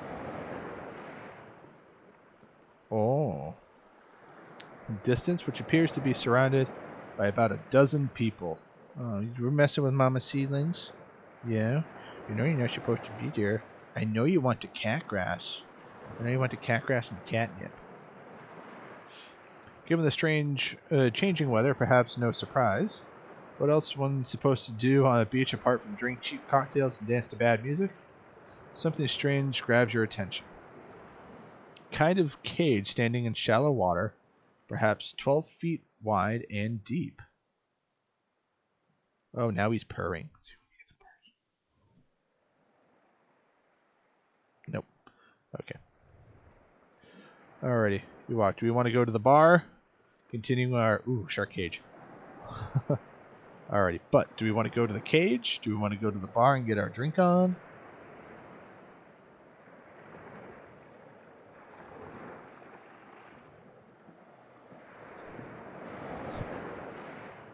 Thanks, Link. Thanks for Mr. Sneezies. Sharks? Sharks? Alrighty. Hi, Mr. Sneezies. Okay. Alright, we're gonna go to the cage. Thanks to the low tide, you were able to get close to the strange object. The sea has retreated into the distance, and so the cage stands there, looking strangely lost. Shark bait! Hoo-ha-ha! As you approach it, you take off your shoes and socks and turn your trouser legs up a little. Shark bait! Hoo-ha-ha! Whoops, there we go. Bye, Link. Shark bait! Hoo-ha-ha! Finally, you stand in front of the cage. There is a visible line on the cage about 3 feet from the ground. The metal on the top half still looks quite stable. The bottom half must normally be submerged in water. Slimy black algae winds around the metal rods.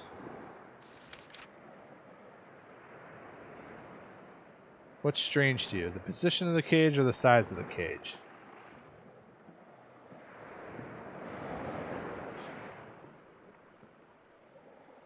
My cat's weird. Alrighty. Size? Alright, the size of the cage. Yeah, it was like 12 by 12, wasn't it? Alright, size of the cage. Seriously, what are you trying to catch? Giant lobsters? Tourists? You chuckle. A tourist trap! That's all you find here. You linger for a bit, but then walk back to the sandy part of the beach. Cocktail time! Cries of seagulls are increasingly drowned out by the early 90s techno beats. One note, that's all some people need to enjoy sometimes. One note in an endless loop, the owner of the bar has taken great pain in making up some of Innsmouth's deficits. The bar is made from wooden planks and features a nice countertop and an exotic canopy made from palm trees. Admittedly, the palm trees are no longer green; they're gray and dried out, just as if a demon had sucked the life force out of them. But it's easy to imagine that all this must have looked quite pretty once. Did somebody like Marceline take all the color? The bar is flanked by wooden bar stools, and a few meters away, towards the ocean, 2 rows of deck chairs have been put up so that people can get drunk while lying down. From a distance, the bar looks busy, but now as you arrive, you realize that the party is already over. If it ever did take place. A dozen people hang out here. A few surfer dudes staggered about like zombies. Some of them carry empty cocktail glasses around. Some of them yell "Party!" and "Woohoo!" enthusiastically. Precisely this kind of people. We got woo girl surfers. A guy with long hair and sunglasses nods his head in time to the techno beat and taps along on the bar counter with his flat hand. There's no bar staff in sight. One of the tourist families you had spotted on your way here has spread out on the deck chairs, evidently trying to keep away from the party. Alright, you look around. Do we want to sit at the bar or take up one of the deck chairs? Who knows, we might run into our old friend Lonnie.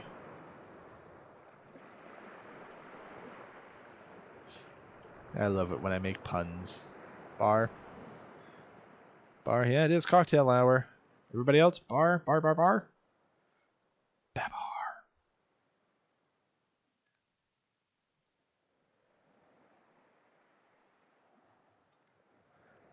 Alright, bar. We're gonna go with the bar. Alright, you follow an instinct. Sit down at the bar. The place reminds you of your favorite bar in Boston. Only that here there's sand on the ground instead of vomit. You feel at home. Sometimes you wanna go where everybody knows your name. Do. What a small world. Lonnie, your ride from this morning, is poking at the slushy fruit remains in his cocktail glass with a straw. He nods over to you as you sit down. Clearly, this is not your first drink. Where's the bartender? Or just relax, yeah. And also cards on the table. I have not played this game. This is the first time I'm playing it, so. Alright, so where's the bartender? Or just relax. Because we gotta be relaxed. Relaxed with Lonnie. Bartender? Alrighty. We're going with the bartender. Where's the bartender? He stops poking in the fruit in his glass around and pushes his bandana into place. Dunno. Things are really happening. You get me? Then Z took off about an hour ago. And since then, no booze. He sighs. That's the kind of sigh you might hear from a war veteran. Why would somebody simply leave a busy beach bar? A bar with an unintended supply of alcohol. Alrighty. Something's not right. Wait for his return or take up one of the deck chairs. Yeah. I would get. Oh man, on Yelp, I'd give it 0 stars, but I have to give a star. Hi, Zelda Belly. Hi. Sorry, and we got a Zelda here. We got Zeldas. We got a Zelda Belly. Yeah. Alrighty. We gonna hang out? I'm gonna take up one of the deck chairs. Yeah, not smart, especially with, you know. Ooh, can you imagine that on? Aw, Waddy girl. Yeah, well.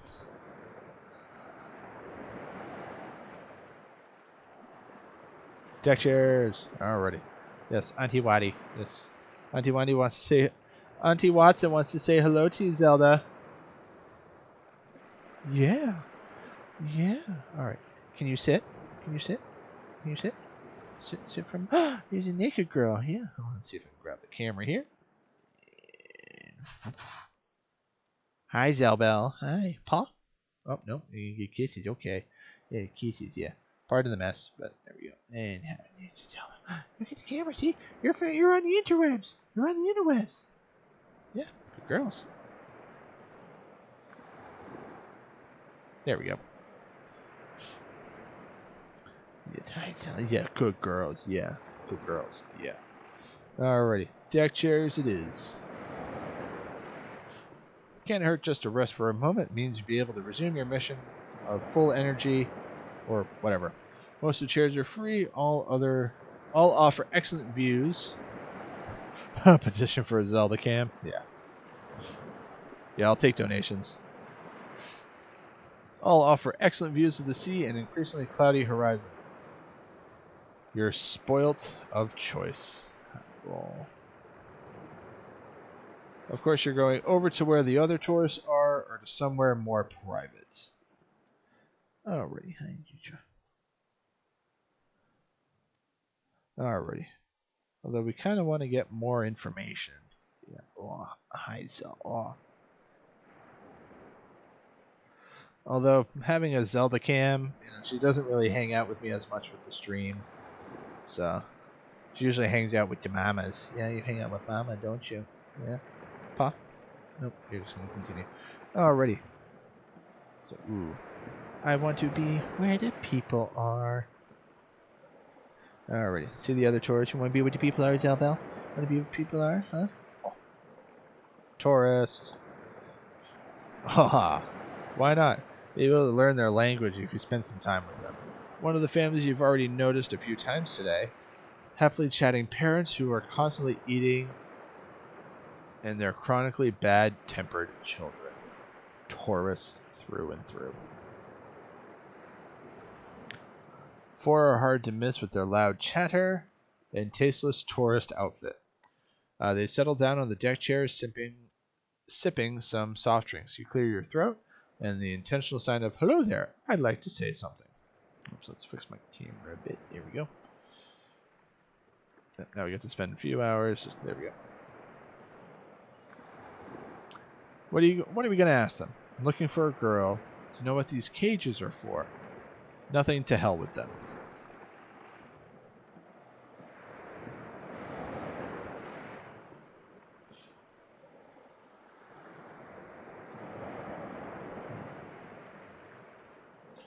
Decisions.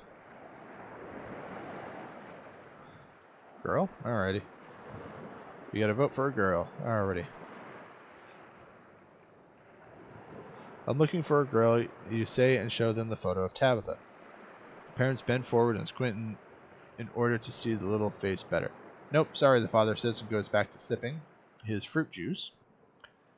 Nope, me either, the wife adds. Nothing then. Alrighty. Only logical choice next. What are these cages for? That strange frame. Yeah, useless. That strange frame alone in the water in the middle of nowhere. You have to keep thinking about it. you know what these cages are for? You ask the parents. Oh, those? Father face lights up. We've taken some photos of them. I think they're for children to climb on. Yeah, fruit juice. Fruit juice. They're not meant for children, the wife chips in. That's how people here catch lobsters and whales and things like that. Bullshit, the son murmurs. He pokes the sand with a wooden branch, probably imagining he's stabbing someone. They're from the Middle Ages, and people were put in there to drown. Aw, kids. Although he's probably on the right track with that. And that's it. Nothing to hell with them. Who are you kidding? Decide to lean into your antisocial side. You get comfortable on the deck chair. You can hear it chattering, and the family remains merely a static noise in the background. Not too shabby. Dark clouds drawing together on the horizon worry you a little, but they're far away enough for you to simply enjoy this moment on the beach. Technically, you've been near a beach the whole time, but you couldn't really switch off. There was a haunting sense of danger, a feeling of paranoia that you simply can't shake off. Luckily, the paranoia has now gone. Cool sea breeze caresses your face as you tune out of the other tourists' annoying conversations. You listen to the murmur of the waves. The regular to and fro of the sea has a soothing effect on you. Your eyes fall shut. We're boned. We're effed. It's cold. You're freezing. Which is annoying because you settled down quite comfortably on one of the deck chairs. Yes, bad place to nap. Bad. Just imagine Orlando Jones in Evolution. Oh, this is bad. Bad. You swear you'd noticed a shadow while half asleep. There was a figure who tried to grab you and carry you away. Was that all a dream? A chilly wind blows on your face. Oh, damn it. This case is going to be the death of you. Simply lie there as if dead. Your attempts to return to a more comfortable position are punished by a stabbing pain in your behind. Some bit of the chair is digging into you. Hey! Ophi was right. Butt stuff. Great. To do my best Ralphie impression, I'm in danger! Probably a cheap model. Damn tight asses, you mutter weakly and push yourself into an upright position.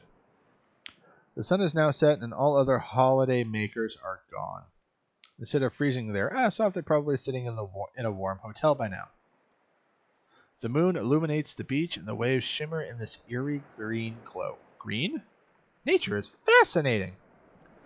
You stretch your tense neck when you notice some lights off in the distance.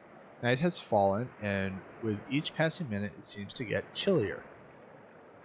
The light appears to be moving and are leading away from the town.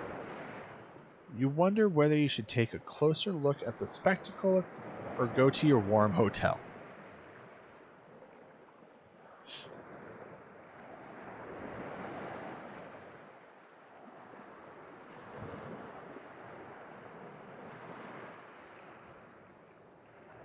Alrighty, what are we gonna do?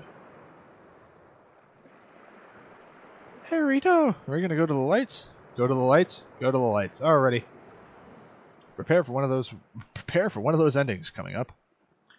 Why not? The day is almost over anyway, and you can at least manage to figure out what the lights in the distance are all about. You trudge through the sand, then you notice that the lights you were heading towards are moving. They don't stand still, but twitch back and forth. Hang on a moment, you're on a beach. It's night. Weird blinking lights?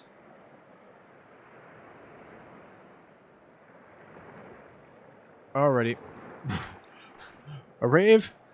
A UFO sect? Or a sex cult? Are we going to continue this motif of the sex cult? Are we going to magically assume it's going to be UFO, Ophi?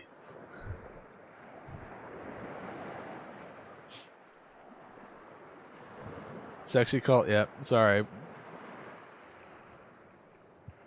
Alrighty.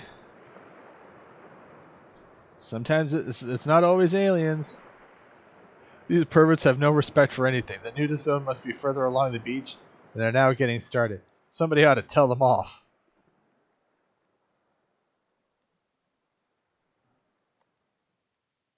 Somebody like you? Or somebody else? Definitely anybody else. Yeah, Scully, you're not going to believe this. Well, I know Ophi is a, X-Files fan. We could probably, ask her, if there was... Hey, Ophi, was there ever an X-Files episode that was pretty much H.P. Lovecraft? Your time has come! You have decided to approach them, in the name of public decency, of course. Not for any other reason. For non-sex cult-related reasons, check the fit of your underwear before walking up to them. Oh, Jesus Christ. What am I... You've arrived. Well, Ophi, that's your homework for next week. You've arrived. Somewhat indecisively, you stand on a sand dune and take in the spectacle. There are 20, maybe 30 people who have gathered here on the beach close to the waves. You see that they are naked under the rags and nets that they are wearing on their bodies. They are performing a sensual and seemingly uncontrolled dance while waving glow sticks in the air. The masks these people are wearing seem familiar from film and television. Distorted faces with angry mouths and ugly googly eyes. Reminds you of a little of voodoo. But here, on the coast of New England? You are quite sure anymore whether you are at a rave party or actually an exotic fertility ritual. The acoustics are bad. Instead of the clear techno beat, people here rely on singing. They could do with rehearsing though. Without any sense of rhythm, the people are chanting the same refrain over and over again. Ia, Ia, Cthulhu Fraha. Alrighty. Do we want to watch? Do we want to take part? Or are we going to nope out of this situation?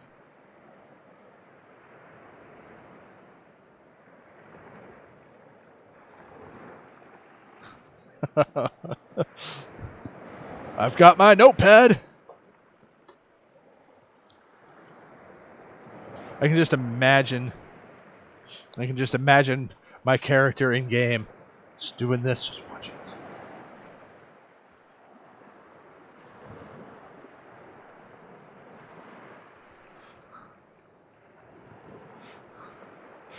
You make yourself comfortable on the cool sand of the dune. A good decision. You have a perfect view of the dancers. A bizarre spectacle all in all. And exotic. You didn't think that a dump like Innsmouth would put on a performance like these. The men and women stretch their bodies into impossible shapes and keep singing their adamantly somewhat monotonous song.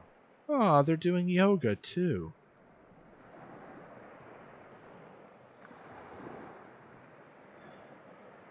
For minutes on end, they run around in circles on the sand. The ground is marked with glowing green spray paint. The people keep brushing against each other. Some of them are really going for it and have started licking each other. This is a...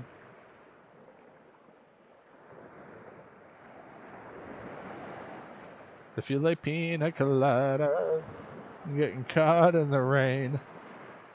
Alrighty. Are we going to continue to be perverts, or are we going to join in on the fun? Don't be shy. Oh, God. Oh, God. Alrighty. We're joining. Hopefully my stream won't get banned. The whole point of holidays is doing crazy things you wouldn't normally. And besides, nobody here knows you. They sneak up to the group of dancers and attempt to seamlessly blend into the chaotic spectacle. Alrighty. Anybody else seen the Scooby-Doo movie with Freddie Prinze Jr. and Sarah Michelle Gellar? Because that kind of fits in perfectly with that scene where they're doing that whole, thing, with all like the monsters and stuff. Apollo. Whenever you get a chance, check it out, because there's a scene where literally this happens, except not as rated R. You are luckily in the midst of the rags that most people are wearing here. Your detective outfit doesn't particularly stand out. You're just another freak among many. You are swept in the ecstasy of the dance. Your thighs tremble and your arms wiggle about. Oh God, oh God, oh God, oh God. You throw back your head and join the loud chanting. Yeah, yeah, silly frogs. You enthusiastically imitate the chant. A few glow sticks have dropped during the dance and lie abandoned in the sand. When you bend down to pick up one of them, you realize that they are not disposable sticks at all. They're algae. Glowing algae? You keep dancing cheerfully. Past the bizarre mass with swollen eyes, which up close look much more threatening. Bit scary.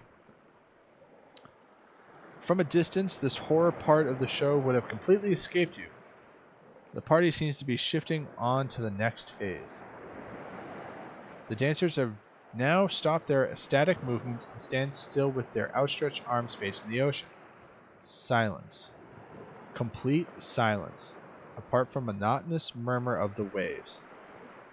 Then you can make out another sound, a strange hissing. Another group of amateur actors join the dancers. Ho!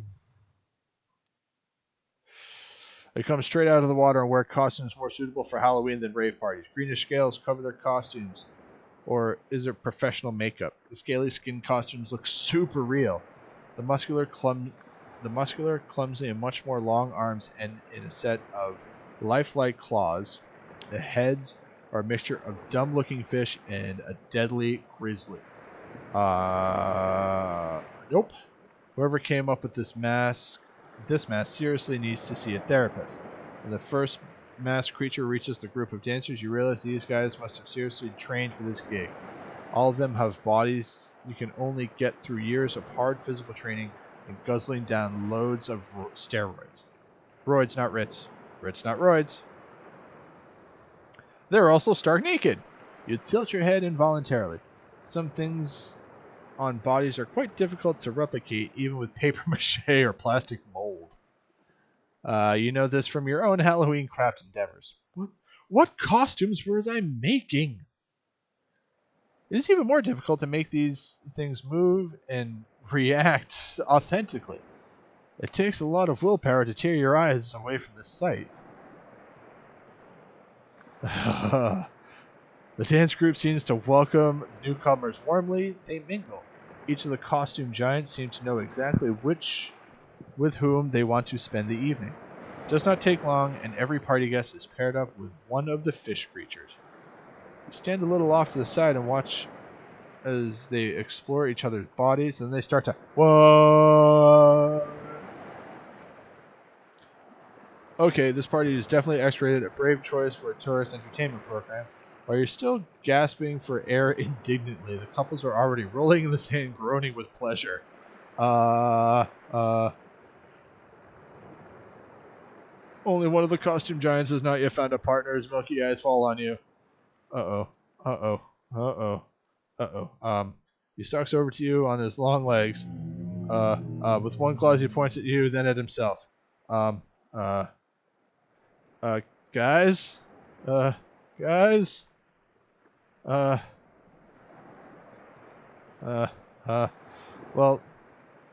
we don't know if, they are, this is a, oh, well, it says he already. Anybody? I'm Troy in Community.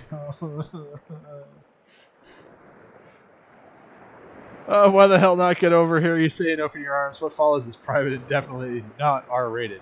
You're fascinated. No. thrilled with the fish mutant costume.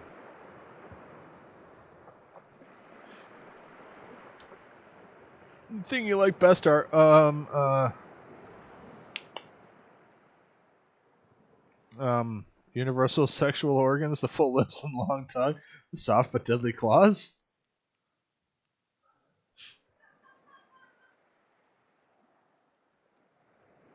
I've never seen The Shape of Water, but I can tell you it's not this shape. Okay. Well, clearly Ophi's, yeah.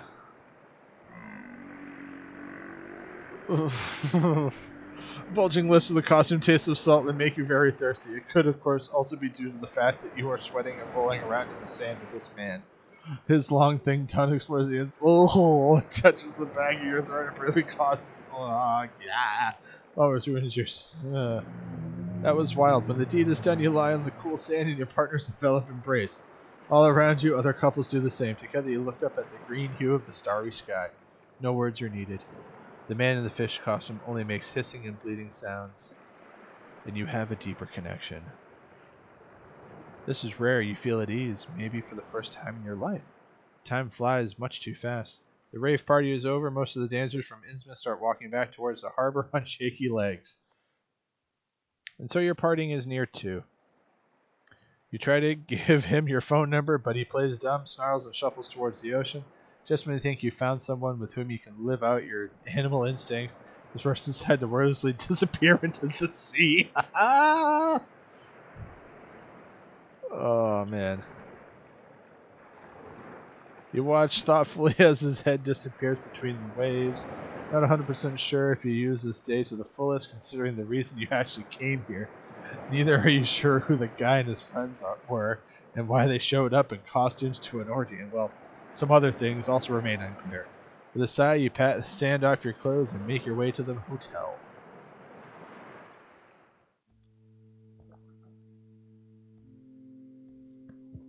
Alrighty, so we have finished a chapter, and we are just over the time limit for the stream. So, I'm going to call it again. We'll call it a day. I don't know where to leave kudos. It's pretty, pretty young channel, so I don't think it's probably set up yet. But we're going to end here, and we're going to end here and pick up next week at 4:30. And oh, yes, no, that was only part of the story. There's more to the story, and we're going to pick up next week with this. And we're going to find the little girl and not waste our money frivolously. So, thank you guys so much for watching. Tell everybody and pass along the message about, hey, you want to watch this guy play a weird game and potentially have, intercourse and relations with deep ones, and it's Lovecraftian, and he reads it out loud and cringes? Check it out. Yeah, we'll get distracted. Yeah, it's all seem fishy. Yeah, I'm gonna get real intimate with Charlie from Chicken of the Sea, or Sunkiss. Yeah, no Sunkiss. Yeah, sorry Charlie. Sorry Charlie. Better luck next time. That's the name of our deep one. We're just gonna call him Charlie. So maybe we'll see him again next week. But like I said, like and subscribe to both the Twitch channel and I smell of low tide. I smell like the marshes of Sandwich. And also my YouTube channel. And we'll see everybody next week as we pick up with the hotel. Yeah, maybe later. Yeah, we'll think maybe later once we get everything, because it was one of those. Maybe we'll start the stream next week, right now, and then go on, further.